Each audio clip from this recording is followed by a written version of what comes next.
Welcome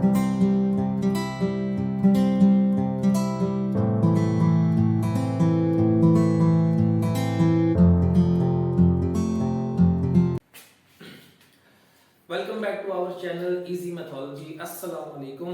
मैं हूं sir Hasan Zaheer और आप देख रहे हैं हमारा 10th क्लास की मैथमेटिक्स की सीरीज। 10th क्लास की मैथमेटिक्स की सीरीज के अंदर लास्ट टाइम हमने चैप्टर नंबर 1 क्वाड्रेटिक इक्वेशन की 1.1 का क्वेश्चन नंबर 1 सॉल्व किया था। अब क्वेश्चन नंबर 1 के बाद हमने फैक्टराइजेशन देखनी है। इजीएस्ट टॉपिक है फैक्टराइजेशन या मिड टर्म ब्रेकिंग। इसको मुश्किल करके भी पढ़ सकते हैं, आसान करके भी पढ़ सकते हैं। वैसे एक क्वेश्चन को सॉल्व करने के 4 तरीके हैं, 4 मेथड्स हैं। मैं उनमें से आपको फिलहाल मेथड नंबर 1, देन इसी क्वेश्चन को सेकंड मेथड से और इसी क्वेश्चन को थर्ड मेथड से इजीएस्ट वे में कैलकुलेटर से कैसे सॉल्व कर सकते हैं फैक्टराइजेशन को। और किसी भी क्वेश्चन की फैक्टराइजेशन, सिर्फ इसकी नहीं, किसी भी क्वेश्चन की फैक्टराइजेशन हम कैलकुलेटर से इजीली कर सकते हैं। बस शर्त ये है कि हमारे पास स्टैंडर्ड फॉर्म जैसी इक्वेशन होनी चाहिए, मतलब x square then x then constant. अगर इस तरह की इक्वेशन है तो हम इजीली कैलकुलेटर से मिड टर्म ब्रेकिंग कर सकते हैं। विदाउट वेस्टिंग आवर टाइम हम moving on to this factorization. First method ये है जो नॉर्मली हमें सिखाया जाता है। मेथड ये है कि पहली टर्म को तीसरी टर्म से मल्टीप्लाई करते हैं, फर्स्ट नंबर को फर्स्ट टर्म को थर्ड टर्म से मल्टीप्लाई करते हैं। तो 20 को x स्क्वायर से मल्टीप्लाई करेंगे तो माइनस का 20x स्क्वायर आ जाएगा, -20 और x स्क्वायर -20x स्क्वायर। अब इन दोनों के फैक्टर्स निकालने हैं, ऐसे नंबर्स जिनको प्रोडक्ट करें, फैक्टर करें, प्रोडक्ट करें तो माइनस का 20 आना चाहिए। बहुत सारे नंबर हो सकते हैं, लाइक अगर मैं 2 के टेबल पे 20 को देखूं तो 2 10 था 20। अब 20 तो आ रहा है लेकिन प्लस माइनस करके ये दरमियान वाली मिड टर्म भी आनी चाहिए। इन दोनों को 10 में से 2 माइनस करें, 10 - 2 -1 नहीं बचता, बीच वाली टर्म नहीं बनती। और 10 में 2 प्लस करें तो 12 आता है, तब भी -1 नहीं आता। तो दोनों सीक्वेंस देखने हैं कि 2 को मल्टीप्लाई में भी सेटिस्फाई होना चाहिए और प्लस माइनस 10 से करें तब भी ये बीच वाली टर्म सेटिस्फाई होनी चाहिए। लेकिन इस केस में 2 और 10 से सेटिस्फाई नहीं हो रहा। आगे चलते हैं, मजीद इसको देखें तो 4 के टेबल पे जाता है, 4 5 था 20। अब ये छोटा नंबर है 20, इसलिए इसके फैक्टर हमें जल्दी मिल गए हैं। अगर यहां पर हो 132 बड़ा नंबर, या अगर यहां पर आ जाए कोई भी नंबर 2048 इतना बड़ा नंबर, तो फिर हमें इसके टेबल पढ़ते हुए टाइम लगेगा। This is a time taking technique, या मैं ये कह सकता हूं कि ये हमारा टाइम वेस्ट हो रहा है इतनी देर में। हमें 1 सेकंड या मैक्सिमम 5 सेकंड से पहले फैक्टराइजेशन पता लग जानी चाहिए। ठीक है, तो फिलहाल हमारे पास जो फैक्टर बनेंगे इसके वो ये वाले नहीं बनेंगे, 4 और 5 बनेंगे। क्यों? 4 5 तक 20 भी आता है और जब 4 में से 5 को माइनस करें तो माइनस का 1 भी आता है। अब ये 4 5 का 20 प्रोडक्ट को भी सेटिस्फाई कर रहा है, 4 - 5 इसकी -1 मिड टर्म को भी सेटिस्फाई कर रहा है। तो मल्टीप्लाई करें तो ये आंसर आना चाहिए, प्लस माइनस करें, प्लस भी कर सकते हैं माइनस भी कर सकते हैं, प्लस माइनस करें तो मिड टर्म दरमियान वाला नंबर आना चाहिए। इसको मिड टर्म ब्रेकिंग बोलते ही इसलिए है क्योंकि हम इस दरमियान वाली टर्म को ब्रेक करते हैं, तोड़ते हैं। कैसे? अब मुझे फैक्टर मिल गया मेरे पास 4 और -5, तो मैं इसके साथ लिख लूंगा x और x, 4x - 5x। हम इसको आगे पीछे करके भी लिख सकते हैं, मतलब माइनस का 5x प्लस का 4x is equal to minus का 1x। तो ये दो फैक्टर्स हम इसकी जगह लिखेंगे, इस 1x की जगह। यहां पे x स्क्वायर माइनस का 20 एंड पर और -1 की जगह -5x प्लस का 4x लिख सकते हैं। अगला रूल ये है, ये हमने मिड टर्म ब्रेकिंग फाइंड कर ली यूजिंग फर्स्ट टेक्निक के पहली टर्म को तीसरी से मल्टीप्लाई करें, जो आंसर आता है उसके 2 फैक्टर्स बनाते हैं। उसके 2 फैक्टर ऐसे होने चाहिए जिसको प्रोडक्ट करें तो वो आंसर है मल्टीप्लाई वाला, और प्लस माइनस करें तो ये दरमियान वाला आंसर आना चाहिए। तो जब हमारे पास नंबर सेटिस्फाई हो जाते हैं तो हम उसको दरमियान वाले नंबर की जगह दोनों को पुट कर देते हैं। उसके बाद रूल सेम है, इन दोनों में से कॉमन लेंगे, दोनों में से x की पावर, इसमें 1 है इसमें 2 है, x की पावर एक कॉमन आ रही है, इसमें से x कॉमन, देन x के बाहर आ गया, x की एक पावर बाहर आ गई है, इसकी जगह क्या बचेगा x, और इसमें से x बाहर चला गया तो 5 रहेगा, यहां पे आ जाएगा 5 माइनस का 5। तो x बाहर आ जाएगा, इसमें पावर 2 है, इसका मतलब है एक पावर बाहर आ गई, एक पावर इसमें से अंदर आ जाएगी। उसके बाद यहां से x बाहर आ गया तो इधर -5 है एज इट इज। अब इन दोनों में से भी ऐसा नंबर कॉमन लेना है कि ये ब्रैकेट दोबारा यहां पे बन जाए। अगर ये ब्रैकेट सेम ना बने तो आंसर खराब है, सवाल हमारा खराब है। तो यहां पे इन दोनों में से प्लस का 4 कॉमन आ रहा है, प्लस का 4 कॉमन लेंगे, ये x इधर एज इट इज और इधर 20 की जगह 5 आएगा। क्यों? 4 कॉमन लिया है, इसको वापस मल्टीप्लाई करें तो 20 आना चाहिए, तो 4x था 4x और 4 5 था माइनस का 20। तो यहां पे जब हम कॉमन लेते हैं तो जिस टेबल पे वो नंबर जा रहा होता है, वो नंबर जिस नंबर पे वो टेबल पे आता है वो नंबर यहां पे लिखते हैं 5।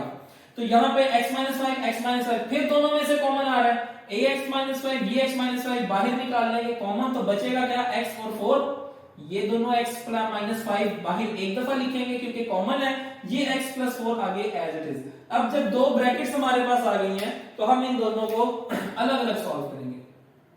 एक दफा x - 5 इक्वल टू 0, एक दफा x + 4 इक्वल टू 0, ये -5 इधर जाके प्लस का 5, ये प्लस का 4 इधर जाके माइनस का 4, साइन चेंज हो जाएंगे। ये दो हमारे पास फाइनल आंसर है। आपको याद होगा अगर आपने मेरी पहली वीडियो देखी है जो थ्योरेटिकल पोर्शन था इसका चैप्टर 1 का, एक्सरसाइज 1.1 स्टार्ट करने से पहले मैंने उसमें एक रूल बताया था, यहाँ पर एंड पर एक आंसर लिखा था। अगर आप वीडियो दोबारा देखें मेरी, मैंने लिखा था how many roots of quadratic equation आते हैं, कि कितने रूट्स होते हैं एक क्वाड्रेटिक इक्वेशन के। क्वेश्चन नंबर 1 में तो हमने आंसर निकाले ही नहीं थे, हमने सिर्फ उसमें पॉइंट आउट किया था कि which one is the standard form, which one is the pure quadratic equation. But in this question हमने पूरा x की वैल्यूज तक सॉल्व किया है और सॉल्व करने के बाद हमारे पास आंसर मींस रूट्स कितने आए हैं, 2। और मैंने रीजन आपको बताई थी कि जितनी हमारे पास स्टैंडर्ड फॉर्म में ax² + bx + c = 0, ये स्टैंडर्ड फॉर्म है, जितनी पावर होती है उतने आंसर आते हैं। और मैंने उसमें वहां पे लीनियर इक्वेशन, जब हमने थ्योरेटिकल पोर्शन किया था, मैं ऊपर आई बटन में दोबारा लिख दे देता हूं उसका, जब हमने थ्योरेटिकल पोर्शन किया था तो मैंने लीनियर इक्वेशन का प्रूफ किया था कि जब लीनियर इक्वेशन हो तो आंसर 1 आता है, उसमें प्रूफ किया था।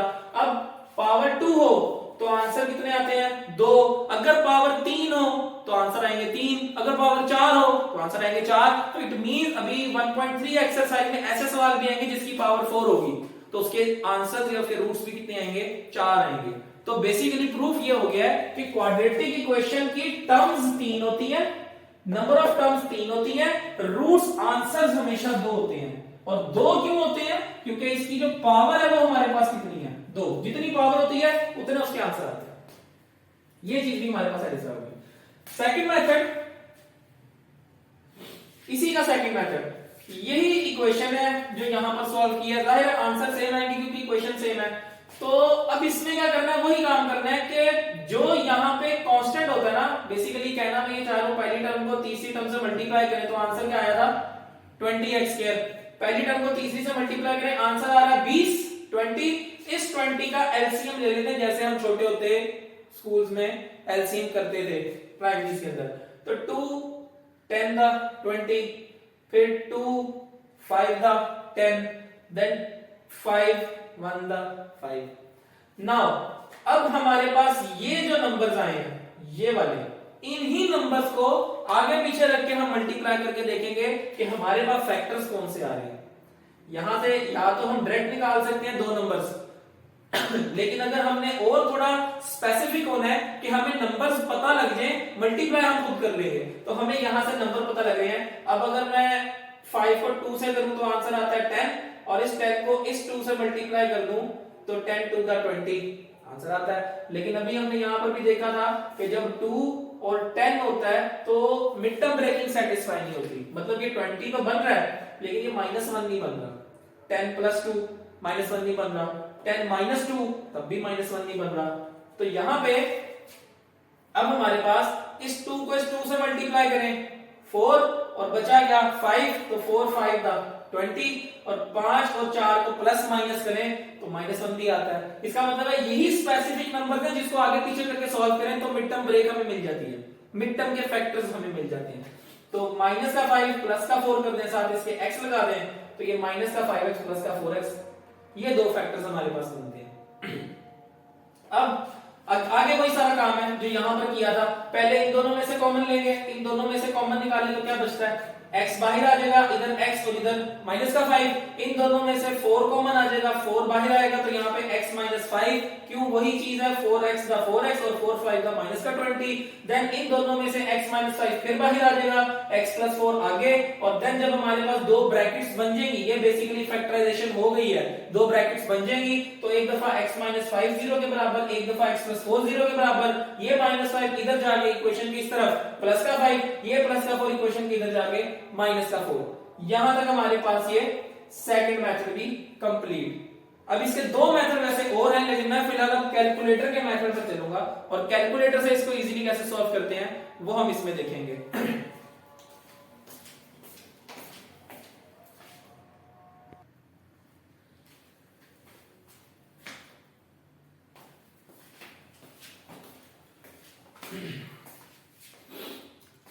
जी, तो ये सारे मेथड करने के बाद अब हम चलते हैं कैलकुलेटर के मेथड पे। मैं आपको कैलकुलेटर पे भी स्क्रीन पे करके भी दिखाता हूँ, आपके सामने कैलकुलेटर पे भी करता हूँ, लेकिन पहले मैं जरा आपको मेथड लिख दूं कि कैलकुलेटर पे आपने प्रेस क्या क्या करना है, और यहाँ पे कैलकुलेटर की स्क्रीन बना दूंगा। जो मैं कैलकुलेटर पे करूंगा वही मैं यहाँ पर लिखूंगा ताकि आपको किसी किस्म की भी कंफ्लिक्शन ना रहे।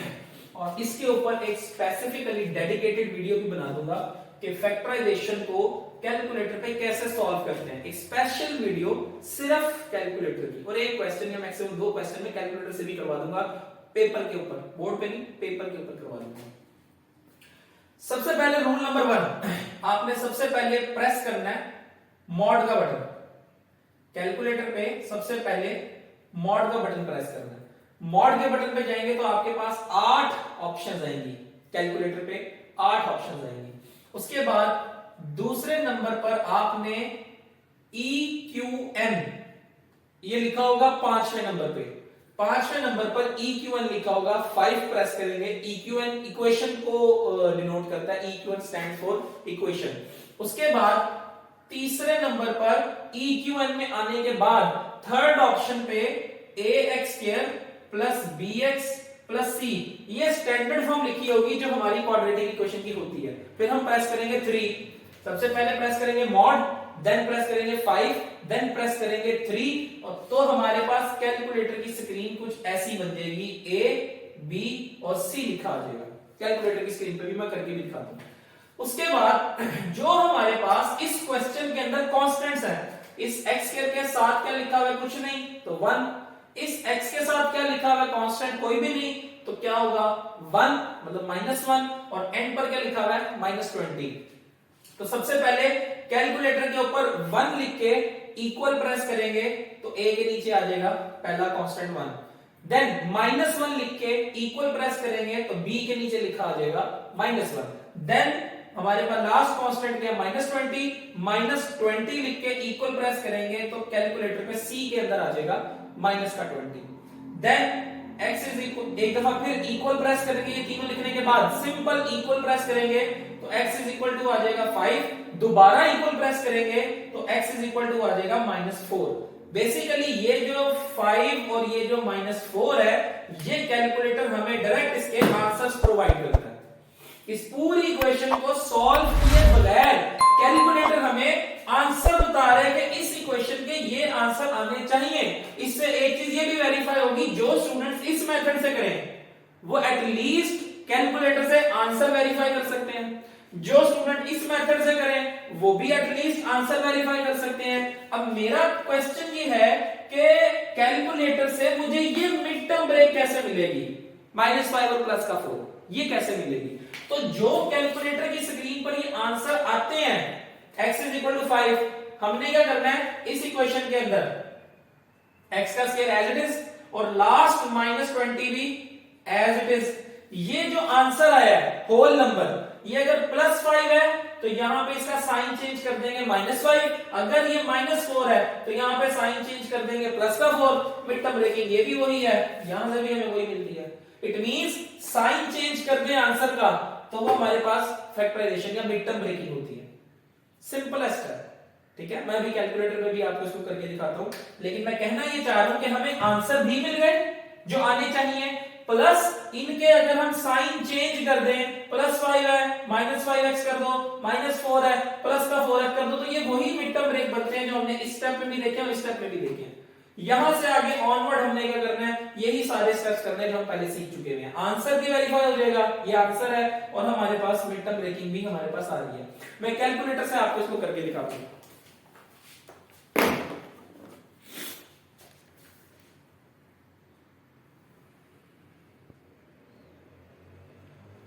जी, कैलकुलेटर की स्क्रीन के ऊपर सबसे पहले हमने मॉड का बटन ऑन करके मॉड का बटन प्रेस करना है। मॉड के बटन पे यहां 5th नंबर पर लिखा आ रहा होगा EQN, जैसे मैंने आपको बोर्ड पर बताया था। फर्स्ट स्टेप मॉड, देन 5वें नंबर पे क्या लिखा है, 5th नंबर पे EQN।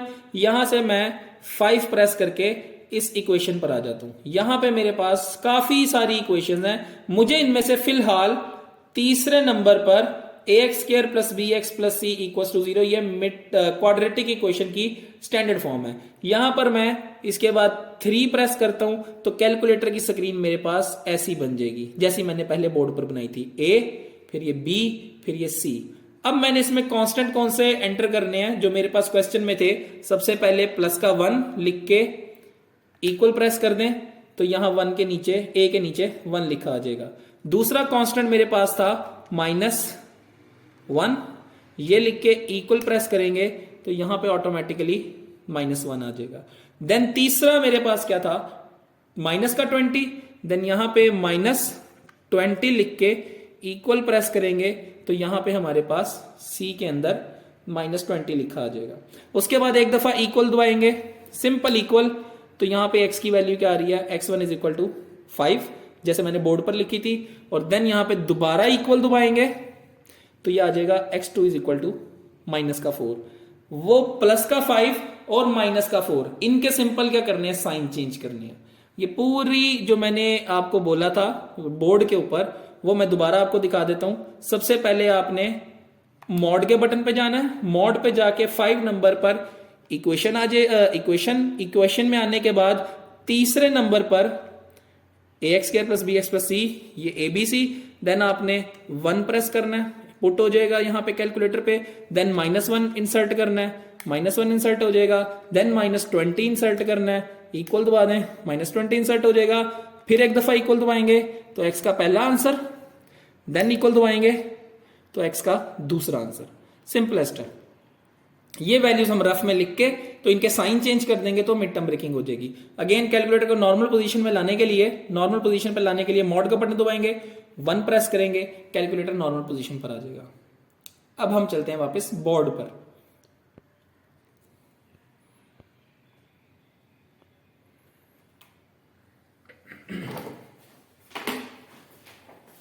जी, तो ये हमारे पास कैलकुलेटर का मेथड है, सिंपल है और ये हमेशा तब यूज होगा, इसमें एक कॉन्फ्लिक्ट है, ये हमेशा तब यूज होगा जब हमारे पास होल नंबर्स होंगे तो हम साइन चेंज कर सकते हैं। समटाइम आंसर ऐसा भी तो आ सकता है x = 17/2 फ्रैक्शन में, तो इसको सॉल्व करने का तरीका डिफरेंट है, ठीक है, वो भी मैं सिखाऊंगा नेक्स्ट वीडियो में। लेकिन फिलहाल हमारे पास ये जो चीज बन रही है, होपफुली अभी तक आपको समझ आ गई होगी, वो तरीका भी है, लेकिन ये टाइम टेकिंग है, टाइम कंज्यूमिंग है। क्यों? इसमें बार बार हमें फैक्टर बनाने पड़ेंगे। अब बड़े से बड़ा नंबर आ जाए कोई भी, तो हम कैलकुलेटर पे सिर्फ नंबर इंसर्ट करेंगे, इक्वल दबाएंगे, एक आंसर, दोबारा इक्वल दबाएंगे, दूसरा आंसर। कैलकुलेटर से हमें क्वाड्रेटिक इक्वेशन के आंसर भी वेरीफाई हो रहे हैं, प्लस इनके साइन चेंज कर दें तो मिड टर्म ब्रेकिंग भी हमें मिल जाती है। इजीएस्ट वे है, इसमें हमें सोचना नहीं पड़ता कि किसको किस नंबर से मल्टीप्लाई करें, क्या पेयरिंग बनाएं कि प्लस माइनस में भी सेटिस्फाई हो, मल्टीप्लाई में भी सेटिस्फाई हो। हमें सिंपल जब कैलकुलेटर आंसर दे रहा है तो इतना भी हमें टाइम कंज्यूम करने की जरूरत नहीं है, और इतना टाइम पेपर में नहीं होता हमारे पास। मूविंग ऑन, इन दोनों में से x कॉमन आ जाएगा जैसे वहां पे किया था, तो x - 5, और इन दोनों में से प्लस का 4 कॉमन आ जाएगा, x - 5 = 0।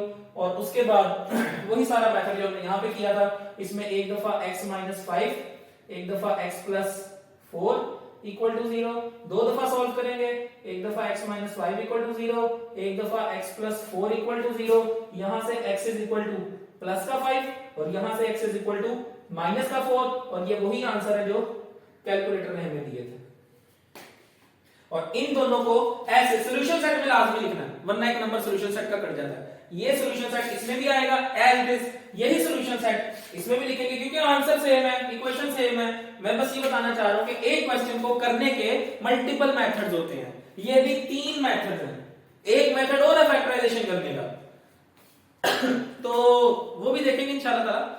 लेकिन फिलहाल अब इसके पार्ट नंबर 2 पे चलते हैं, इसमें काफी टाइम लग गया है, लेकिन ये मोस्ट इंपॉर्टेंट चीज थी जो कैलकुलेटर के मेथड से मैं सिखाना चाह रहा था आपको, ठीक है।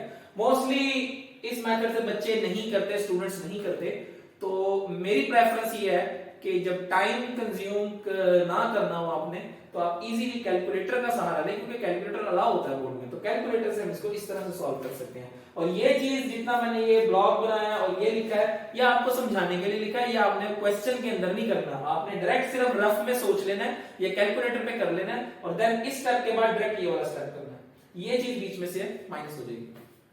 नेक्स्ट क्वेश्चन पे चलते हैं। इसके अंदर वैसे तो क्वेश्चन मैं पहले सॉल्व करके रखता हूं ताकि मैं सिर्फ आपको समझा सकूं, क्योंकि वीडियो काफी लंबी हो जाती है, लेंथी वीडियो भी जो है वो टाइम टेकिंग हो जाती है, तो इस वजह से नॉर्मली मैं क्वेश्चन लिख के देन आपको समझा दूं, ताकि इन डेप्थ डिटेल में मैं आपको समझा सकूं कि बेसिकली कॉन्सेप्ट चल क्या रहे हैं।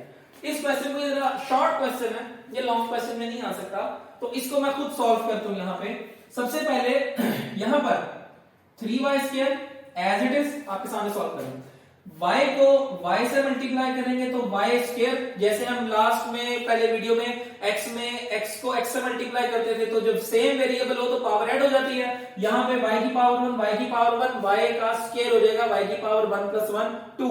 उसके बाद y को 5 से मल्टीप्लाई करेंगे तो -5y, जो लिख रहा हूं आपके सामने कर रहा हूं। उसके बाद ये दोनों वैल्यूज इधर आके साइन चेंज हो जाएंगे, ये आ जाएगा 3y का स्क्वायर, ये y² इधर आके -y², और ये माइनस का 5 इधर आके प्लस का 5y = 0।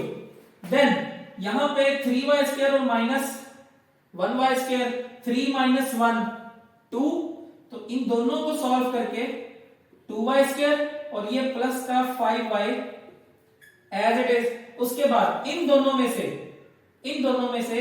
y कॉमन आ रहा है, 2 और 5 तो कांस्टेंट है, एक दूसरे के टेबल में भी नहीं आते, तो दोनों में से इसमें y की पावर 2 है, इसमें y की पावर 1 है, तो मिनिमम एक पावर कॉमन है। दोनों में से y की पावर 1 कॉमन, इधर क्या बचेगा ब्रैकेट के अंदर 2y, एक पावर इधर रह जाएगी क्योंकि एक पावर बाहर चली गई है, और यहां से आ जाएगा प्लस का 5 क्योंकि y बाहर चला गया, 5 इधर रह जाएगा = 0। उसके बाद यहां पे जैसे लास्ट टाइम हम करते थे, हमारे पास आपको याद होगा x - 5 और x + 4 की ब्रैकेट्स बनती थी =0, पिछले क्वेश्चन में, लास्ट क्वेश्चन में भी किया है, तो इसको हम 2 दफा सॉल्व करते हैं, एक दफा x - 5, एक दफा x + 4 = 0, ऐसे ही सॉल्व करते हैं 2 दफा रहता। तो इस केस में भी अब मिड टर्म ब्रेकिंग नहीं हो पाई, इस केस में नहीं होगी, क्यों? क्योंकि ये हमारे पास स्टैंडर्ड फॉर्म नहीं है, ये हमारे पास स्टैंडर्ड फॉर्म, स्टैंडर्ड फॉर्म में तो 3 टर्म्स होती हैं, 3 टर्म्स होंगी तो फैक्टराइजेशन या मिड टर्म ब्रेकिंग बोलेंगे उसको। अब है ये भी फैक्टराइजेशन, लेकिन ये मिड टर्म ब्रेकिंग नहीं है। इससे एक कॉन्सेप्ट ये भी क्लियर होता है कि हर फैक्टराइजेशन मिड टर्म ब्रेकिंग नहीं होती। Factorization mid term breaking factorization की एक टेक्निक है, ये भी फैक्टराइजेशन है जिसमें सिर्फ वैल्यूज कॉमन ले लें और ये दोनों प्रोडक्ट में कन्वर्ट हो जाए। बेसिकली फैक्टराइजेशन कहते हैं टू कन्वर्ट सम और difference into product is called factorization, कि सम और डिफरेंस को प्रोडक्ट में कन्वर्ट करना है। अब प्रोडक्ट में जैसे मर्जी कन्वर्ट करें, इससे फर्क नहीं पड़ता। तो mid term breaking is a type of factorization, mid term breaking is not equal to factorization. Mid term breaking factorization में फर्क है, मिड टर्म ब्रेकिंग फैक्टराइजेशन की टाइप है, फैक्टराइजेशन को मिड टर्म ब्रेकिंग नहीं बोलते, वो एक टाइप ऑफ फैक्टराइजेशन है। तो ये भी हमारे पास फैक्टराइजेशन है। हमने इस क्वेश्चन को, दोनों सम थे, प्लस हो रहे थे, सम और डिफरेंस को प्रोडक्ट में कन्वर्ट करना है, इन दोनों में से y को कॉमन ले लेंगे, यहां पे अब प्रोडक्ट आ रहा है, इसका मतलब है ये y दोनों से मल्टीप्लाई हो रहा है, ये फैक्टराइजेशन हो गई, ठीक है। अब इसमें मिड टर्म ब्रेकिंग का कॉन्सेप्ट यूज नहीं होगा। क्यों नहीं होगा? क्योंकि ये जो चीज है हमारे पास, ये स्टैंडर्ड फॉर्म नहीं है, इसमें 2 टर्म्स है, इसमें 3 टर्म्स होनी चाहिए तो मिड टर्म ब्रेकिंग होती है। अब इन दोनों में से एक दफा y और एक दफा 2y + 5, जैसे ये 2 ब्रैकेट्स हम हमेशा 0 के बराबर करते हैं, अब हम क्या करेंगे, एक दफा